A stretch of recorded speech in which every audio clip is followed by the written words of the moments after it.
Royal education চ্যানেলের পক্ষ থেকে সকলকে স্বাগত জানাই। দেখো আজ আমরা চলে এসেছি তোমাদের ক্লাস 12 এ যারা থার্ড সেমিস্টার দিতে চলেছো তাদের আর একটি ক্লাস নিয়ে। তো দেখো এখানে তোমরা দেখতেই পাচ্ছ, এখানে রয়েছে তোমাদের 6 নম্বর, অর্থাৎ কি এটা, তোমরা রায়মার্টিন যে প্রশ্নবিচিত্রটা তোমাদের বেরিয়েছে সেখানে আমরা ইতিমধ্যে 5টা মডেল আলোচনা করে ফেলেছি। আজ আমরা আলোচনা করতে চলেছি 6 নম্বর মডেলটা। তো আশা করছি এগুলো তোমাদের কাজে লাগছে।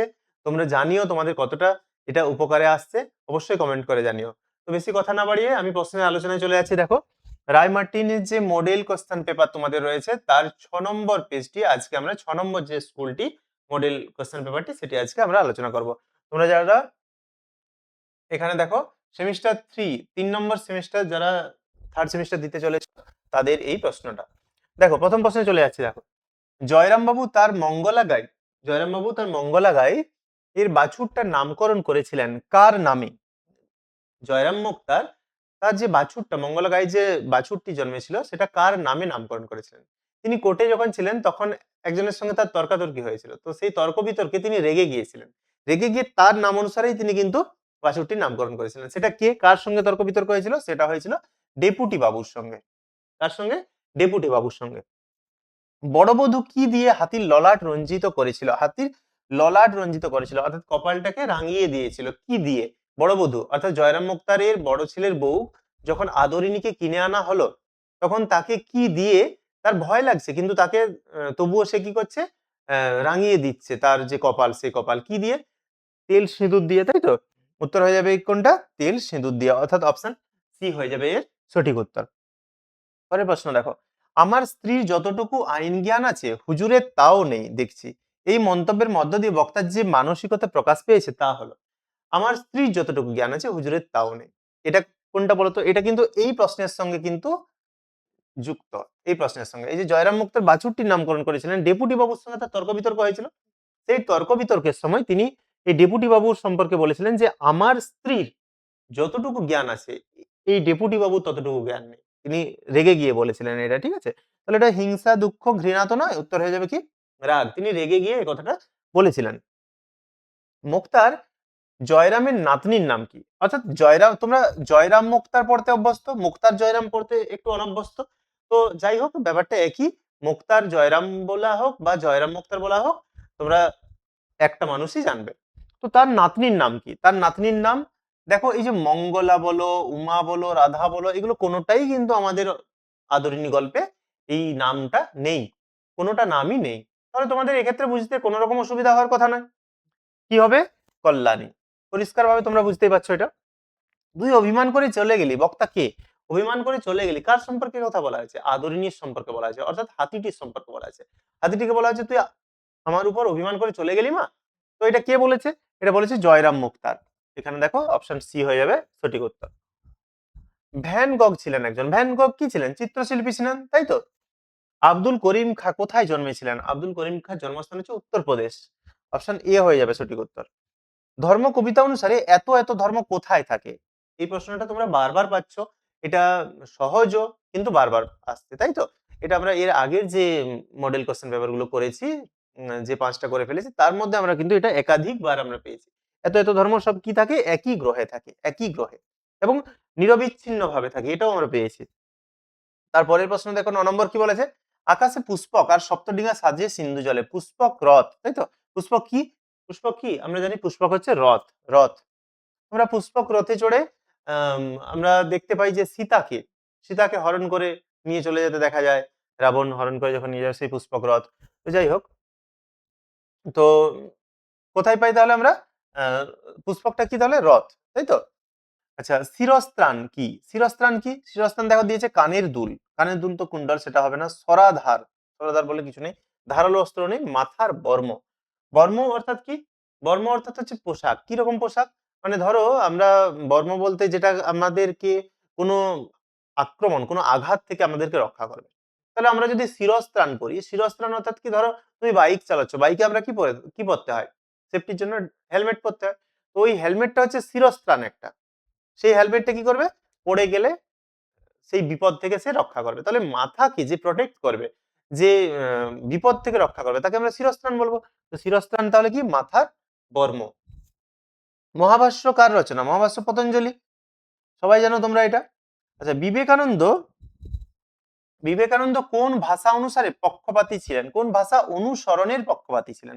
তিনি কোন ভাষাকে অনুসরণ করতে চাইতেন? দেখো, প্রাকৃত ভাষা নয়, সংস্কৃত ভাষাও নয়, সন্ধি সমাসবদ্ধ আহ, যে সাধু ভাষা সেটাও নয়, কথ্য ভাষা পূর্ণ সাবলীল চলিত ভাষা, আমরা যে ভাষায় কথা বলি সেই কথ্য ভাষাকেই তিনি পছন্দ করতেন, সেই ভাষাতেই তিনি সাহিত্য রচনা করতে চাইতেন।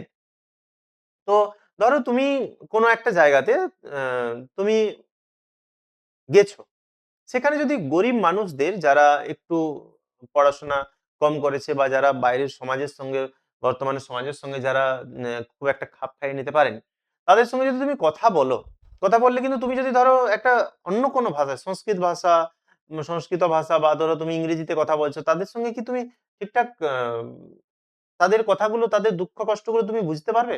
পারবে না। তাদের হয়ে তাদের মতো করে যদি তুমি কথা বলো তাহলেই বুঝতে পারবে। তাহলে কথ্য ভাষাটাই হচ্ছে কিন্তু প্রধান। তাই বিবেকানন্দ এখানে কোন ভাষা? কথ্য ভাষার সাবলীল চলিত ভাষাটাকেই তিনি ব্যবহার করতে চেয়েছেন। ঠিক আছে? পোটরাজ শব্দের অর্থ কি? তোমরা পোটরাজ গল্প পড়েছো, সেখানে পোটরাজ যে দামা, এই পোটরাজ কিন্তু কোনো নাম নয়, দামা হচ্ছে তার নাম, কিন্তু পোটরাজ যে বলা হচ্ছে এটার অর্থটা কি? এটার অর্থ হচ্ছে ভক্ত, তাই তো? ভগবান, মন্দির, বিগ্রহ নাকি ভক্ত? বিগ্রহ বলতে কি বোঝায়? বিগ্রহ বলতে মনে রাখবে মূর্তিকে বোঝায়, মূর্তি। মূর্তি অর্থাৎ কি? ধরো একটা আমরা যখন কোনো কিছু কিছু পুজো করছি, তাই তো? দুর্গাপূজা করা হলে কি হলো, যে দুর্গা ঠাকুরের যে মূর্তি বানানো হচ্ছে সেই মূর্তিটা হচ্ছে কি? মূর্তিটা হচ্ছে বিগ্রহ।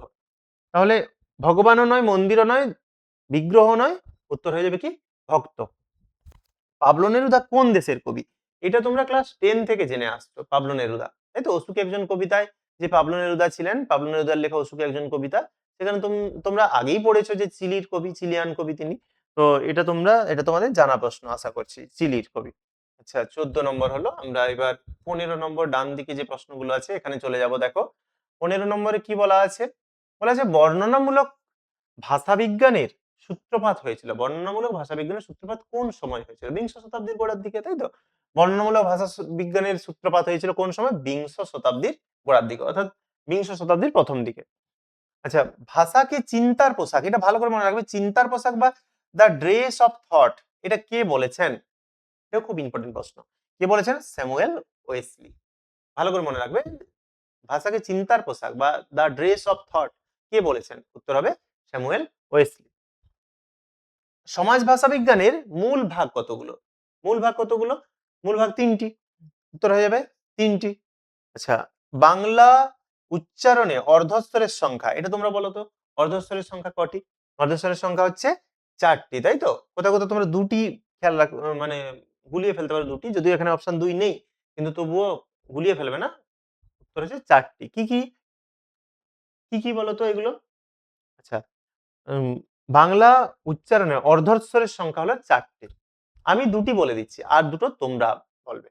ঠিক আছে? তোমরা দুটো কমেন্ট করে জানাবে আমাকে যে তোমরা কতটা রেডি হতে পারছো, তাহলে বুঝতে পারবো। মোট 4টি বলা হলো, মোট 4টি, আমি 2টি বলছি। এটা হচ্ছে হস্যই আর একটা হচ্ছে হস্য। একটা হস্যই, একটা হচ্ছে হস্যই আর একটা হচ্ছে হস্য। আর দুটো শূন্য স্থান কি হবে তোমরা একটু আমাকে কমেন্ট করে এটা জানাবে। আগের ভিডিওতে, আগের যে আমরা ভিডিও ছেড়েছিলাম যেটা তোমার 5 নম্বর, সেখানে কিন্তু তোমরা কমেন্ট করেছো। তো এই ভিডিওতে তোমরা কমেন্ট করে জানাবে যে 18 নম্বরের যে অর্ধস্বরের সংখ্যা 4টি হলো উত্তর। এখানে 4টির মধ্যে আমি দুটো বলে দিলাম, হস্যই হস্য, আর দুটো অর্ধস্বর কি তোমরা কমেন্ট করে জানিও। ঠিক আছে? আচ্ছা, পার্শ্বিক ধ্বনির উদাহরণ। একটি পার্শ্বিক ধ্বনি, পার্শ্বিক ধ্বনি কোনটাকে বলবো আমরা? র কে বলবো, র কে বলবো, সরি ভুল বললাম। পার্শ্বিক ধ্বনি আমরা ল কে বলবো পার্শ্বিক ধ্বনি। র কেন হবে না? র কি হবে? র কম্পিত স্বর, র হবে কম্পিত ধ্বনি। ঠিক আছে? র বললে আমাদের জিহ্বা কেঁপে যায়। ল পার্শ্বিক, ল কেন পার্শ্বিক? কারণ ল যখন বলছি আমরা দেখবে জিহ্বা ল বললে জিহ্বা দেখো তালুতে একটা জায়গাতে ল, ল বললে তালুতে একটা জায়গায় লেগে যাচ্ছে এবং তার জিহ্বার দুদিক দিয়ে এইভাবে লেগে গিয়ে এবং দুদিক দিয়ে বাতাস নির্গত হচ্ছে, তাই তাকে আমরা কি বলবো? পাশ দিয়ে বাতাস বেরোচ্ছে বলে পার্শ্বিক ধ্বনি আমরা তাকে বলতে পারি। ডয় শূন্যটা হচ্ছে তাড়নজাত ধ্বনি এবং হ হচ্ছে কণ্ঠনালীয় ধ্বনি। তাহলে আমাদের ল হয়ে যাবে পার্শ্বিক ধ্বনি। থিসরাস, থিসরাস হলো একটি, থিসরাস কি শব্দ বলো তো? তোমরা সবাই জানো থিসরাস শব্দের অর্থটা মনে রাখবে রত্নাগার। আর থিসরাস হচ্ছে একটা গ্রিক শব্দ, থিসরাস একটি গ্রিক শব্দ এবং তার অর্থটা মনে রাখবে রত্নাগার। ঠিক আছে? আচ্ছা, অধিনাম এবং উপনাম শব্দ দুটি কোন প্রসঙ্গে ব্যবহৃত হয়? খুব ভালো করে মনে রাখবে, এটা কিন্তু খুব ইম্পর্টেন্ট প্রশ্ন একটা। এটা কিন্তু তোমাদের যে মডেলগুলো পাচ্ছি সেই মডেলগুলোতে এই প্রশ্নটা কম আছে, কিন্তু এটা কিন্তু খুব ইম্পর্টেন্ট প্রশ্ন একটা। অধিনাম আর উপনাম এই দুটো, এর উত্তরটা তো আমি বলে দিচ্ছি। উত্তরটা তো কি হবে, যে কোন প্রসঙ্গে ব্যবহৃত হয়, ব্যাপকার্থকতা প্রসঙ্গে ব্যবহৃত। কিন্তু এটা এটা তোমাদেরকে বেশি জানতে হবে এই অধিনামটা কি জিনিস আর উপনামটা কি জিনিস, এটা কিন্তু বেশি করে মনে রাখতে হবে। তোমাদের উদাহরণ দিয়ে বলতে পারে এর মধ্যে অধিনাম কোনটা, বা কোন একটা উদাহরণ দিল, দিয়ে একটা শব্দ বললো, দিয়ে বলতে পারে এটা অধিনাম না উপনাম না, আরো কিছু অপশন দিয়ে দিতে পারে। তাই অধিনাম উপনামকে তোমাকে চিনতে হবে ভালো করে। এটা তো উত্তর হয়ে গেল ব্যাপকার্থকতা, কিন্তু এটা চিনতে হবে ভালো করে। এটা চেনার একটা সহজ উপায়। সহজ উপায় কি মনে রাখবে, ধরো একটা নদী, একটা ধরো নদী, নদী বয়ে যাচ্ছে। নদীর নদীতে উপনদী আর শাখা নদী দুটো থাকে। মূল নদী আলাদা, মূল নদী হচ্ছে বড়, শাখা নদী উপনদী হচ্ছে তার ছোট। তাহলে এখানে প্রধান হচ্ছে অধিনাম, আর শাখা নদী মানে উপনদীর মতো, নদীর উপনদীর মতো একটা ছোট্ট হচ্ছে কি, উপনাম। তাহলে আমি যদি ধরো তোমাকে বলি ফল, আমি ধরো বললাম ফল, ফল বললে কি বোঝায়, অধিনাম। কেন ফল অধিনাম? কারণ ফল দিয়ে যে কোনো ফলকে বোঝা যেতে পারে, বোঝানো হতে পারে। হ্যাঁ, আপেল, আঙুর, আনারস, কলা, তুমি যে কোনো ফল, আম, কাঁঠাল, সব ফলকে তুমি বলতে পারো অধিনাম। আর উপনাম কি? উপনাম হচ্ছে তারই ভাগ একটা, তারই একটা ভাগ। ফলের মধ্যে আমি যদি বলে দিই আম, আমি যদি বলে দিই আম, সেই আমটা হয়ে যাবে কি, আমটা হয়ে যাবে উপনাম। বোঝা গেল পরিষ্কার? এটা কিন্তু খেয়াল রেখো। অধিনাম হচ্ছে টোটালটাকে বলা হবে, পুরো ব্যাপারটাকে। তুমি ধরো পাহাড় বললে, পাহাড় হচ্ছে অধিনাম, কিন্তু তুমি একটা পাহাড়ের নাম শুশুনিয়া পাহাড় বলে দিলে, শুশুনিয়া পাহাড় বলে দিলে সেটা কি হয়ে যাবে, অযোধ্যা পাহাড় বলে দিলে সেটা কি হয়ে যাবে, সেটা হয়ে যাবে উপনাম। বোঝা গেল পরিষ্কার? আচ্ছা, কেমন লাগছে তোমাদের ভিডিওগুলো এটা কিন্তু অবশ্যই কমেন্ট করে জানিও। অবশ্যই লিখে জানিও তোমাদের ভিডিওগুলো কেমন লাগছে। ঠিক আছে? যদি ভালো লাগে তোমরা ভালো কমেন্ট করো, আমাদেরও শুনতে ভালো লাগে এবং আমরাও তাতে উৎসাহিত হই তোমাদের জন্য আরো নতুন নতুন ভিডিও নিয়ে আসার জন্য। ঠিক আছে?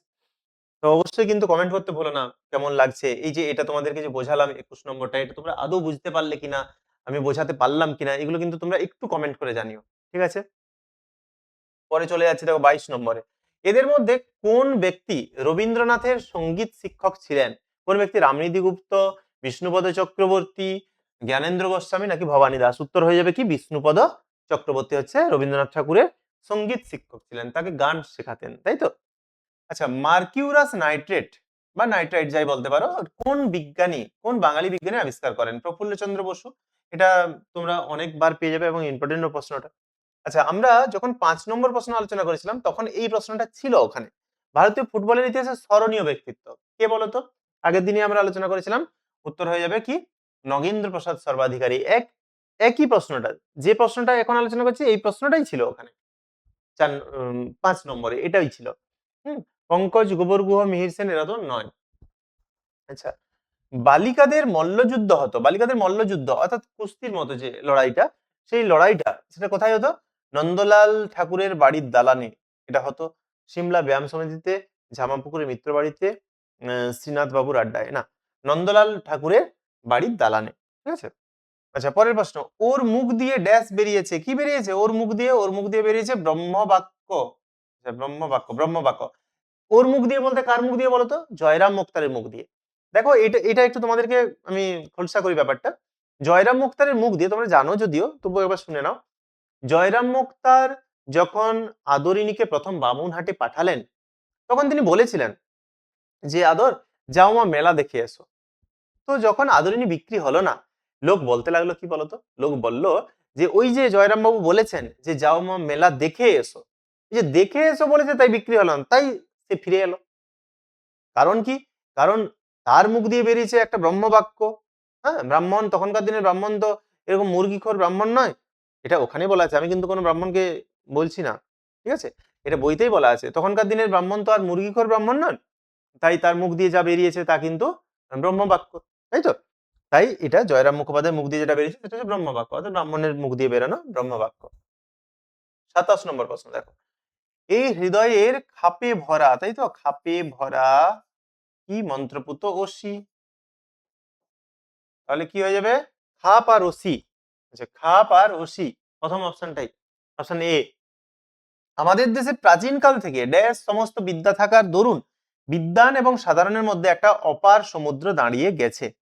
আমাদের দেশে প্রাচীনকাল থেকে সংস্কৃতই সমস্ত বিদ্যা থাকার দরুন, তোমরা বাংলা ভাষা পড়লেই এটা পেয়ে যাবে, সংস্কৃতয়, ঠিক আছে, ভাষার দরুন অপার সমুদ্র দাঁড়িয়ে গেছে। কার কার মধ্যে? এই যে বিদ্বান আর সাধারণ, এই দুটোর মধ্যে ফারাকটা, এই দুটোর মধ্যে কেন ফারাক হয়ে গেছে? কারণ সবকিছু সংস্কৃতে ছিল, সংস্কৃত ভাষা বিদ্বানরাই জানতো, সাধারণ জানতো না, তাই তাদের দুজনের মধ্যে কি ছিল, একটা ফারাক তৈরি হয়ে গেছিল, ঠিক আছে, দূরত্ব তৈরি হয়ে গেছিল তাদের মধ্যে। আচ্ছা, 29 নম্বর প্রশ্ন। আচার্য শঙ্কর ছিলেন, আচার্য শঙ্কর কে ছিলেন, মানে তিনি কি ছিলেন? তিনি ছিলেন একজন দার্শনিক। আনন্দ ড্যাশ ইংরেজি পড়ছে, আনন্দ কোথায়, ইংরেজিটা কোথায় পড়ছে? আনন্দ হাই স্কুলে ইংরেজি পড়ছে, সে কিন্তু তখনো কলেজ যায়নি, সে হাই স্কুলে ইংরেজি পড়ছে। আচ্ছা, যাদের বাসা বানাতে আটকায়নি পাথরে ফাটলে, পাথরে ফাটলেও যাদের বাসা বানাতে আটকায়নি, তার সঙ্গে কবিতা থেকে, তাই তো। ড্যাশ বললেন মানুষের মধ্যেই থাকে ভাষা শেখার সামর্থ্য। কে বললেন মানুষের মধ্যে ভাষা শেখার সামর্থ্য থাকে?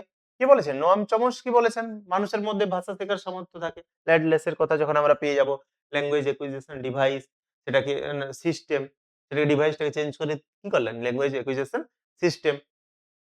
আচ্ছা, না, আম, তো ল্যাডলেস এই ব্যাপারটা যখন তোমরা যেমন মনে রাখবে, তেমনি এটাও মনে রাখতে হবে তোমাদের, যে ভাষা শেখার সামর্থ্য কে বলেছেন? Noam Chomsky. আচ্ছা, ডয়সনর, এই ধ্বনিটি শব্দের কোথায় বসে না? কোথায় বসে না? দেখো, তুমি কখনো দেখতে পেয়েছো এই ডয়সনর দিয়ে কোনো শব্দের শুরু, কোনো শব্দ শুরু হয়? অ দিয়ে শুরু হয়, আ দিয়ে শুরু হয়, হ্যাঁ, হস্যই দিয়ে শুরু হবে, দীর্ঘই দিয়ে শুরু হবে, সব কিছু দিয়ে শুরু হবে। ক, খ, গ, ঘ সব দিয়ে শুরু হবে। কিন্তু ডয়সনর দিয়ে কখনো শব্দ শুরু হয়? হয় না। কিন্তু মাঝে বা শেষে থাকতে পারে। তাহলে এটা কি হয়ে যাবে? আদিতে বসে না। কোথায় বসে না? আদিতে বসে না। আচ্ছা, এবার আমরা চলে যাচ্ছি পরেরটাতে, দেখো কি আছে। বস্ত্রবয়ন যন্ত্রের আবিষ্কর্তা কে? আবিষ্কর্তা উত্তরে যাবে সীতানাথ ঘোষ। আচ্ছা, আমরা পরেরটাতে চলে যাচ্ছি, দেখো কি বলছে, ভালো করে দেখো, স্তম্ভটা মেলাতে হবে আমাদের, তাই তো। কলকাতার শিমুলিয়া, কলকাতার শিমুলিয়া তোমরা ছোটবেলা থেকে পড়ে আসছো, এটা কে জন্মেছিলেন?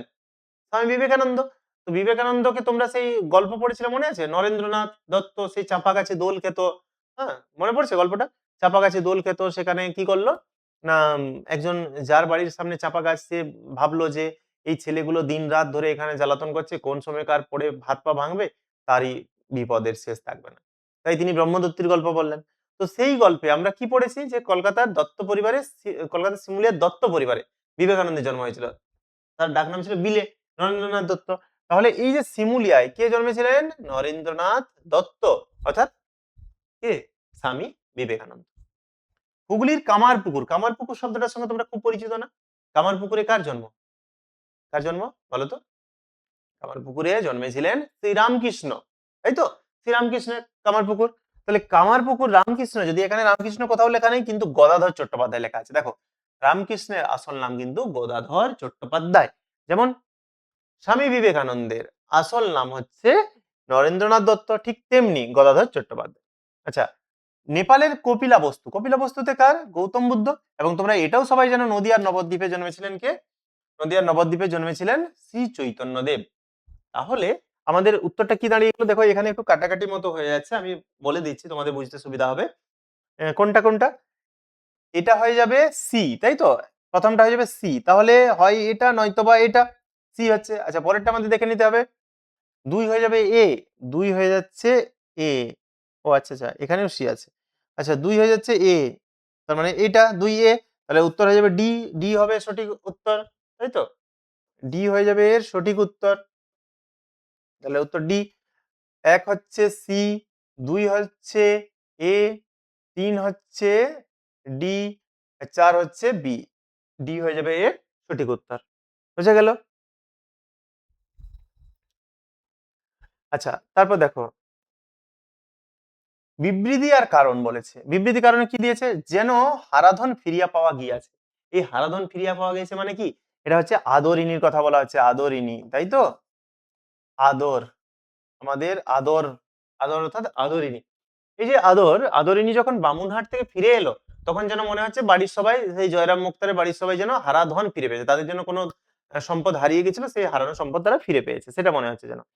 কারণ কি? কারণ আদরিণীকে ফিরিতে দেখিয়া বাড়িতে আনন্দ কোলাহল পড়িয়া গেল। আদরিণীকে ফিরতে দেখে বাড়িতে খুব খুশি, খুব খুশি সবাই। তাহলে তাহলে দুটো কি একটা ভুল? ভুল তো কোনটাই নয়। দুটোই ঠিক। দুটোই ঠিক। উভয়ই ঠিক এবং এর সঠিক কারণ। তাহলে অপশন সি হয়ে যাবে এর সঠিক কারণ। ঠিক আছে? আচ্ছা, আমরা ৩৬ করে ফেললাম আর বাকি রয়েছে আমাদের মাত্র ৪ টে। দেখো ৪ টি দেখে নাও। ৩৭ নম্বর কি বলেছে? পরিশ্রমী ও জেদী জয়রাম। এই জয়রাম লোকটা পরিশ্রমী জেদী। অবশ্যই আমরা এটা জানি তিনি পরিশ্রমী জেদী। কেন? কারণ তিনি যখন যশোর থেকে কলকাতায় এসেছিলেন তার কাছে কিছুই ছিল না। তার কাছে কিছুই ছিল না। ক্যাম্বিসের ব্যাগ আর একটা ঘটি নিয়ে তিনি এসেছিলেন। তারপরে এখানে তিনি বাড়ি ভাড়া নিলেন কলকাতায়। তো পরিশ্রমী জেদী, সেখান থেকে তিনি কত উন্নতি করলেন। কোমল স্নেহবৎসল হৃদয়। অবশ্যই কোমল স্নেহবৎসল। আমরা পেয়ে থাকি যে তার যে ১ম দিকে তিনি তাকে দেখলে রাগী মনে হলেও তার সঙ্গে যেও মানে কেউ যদি একটু ভালো ব্যবহার করেছে বা তার সঙ্গে একটু মেলামেশা করেছে সেই বুঝতে পারবে যে তার হৃদয় কতটা কোমল। আচ্ছা, তারপরের ওই ডায়াগ্রামে যে ছকটা আছে এটা তোমাকে পূরণ করতে হবে। কি?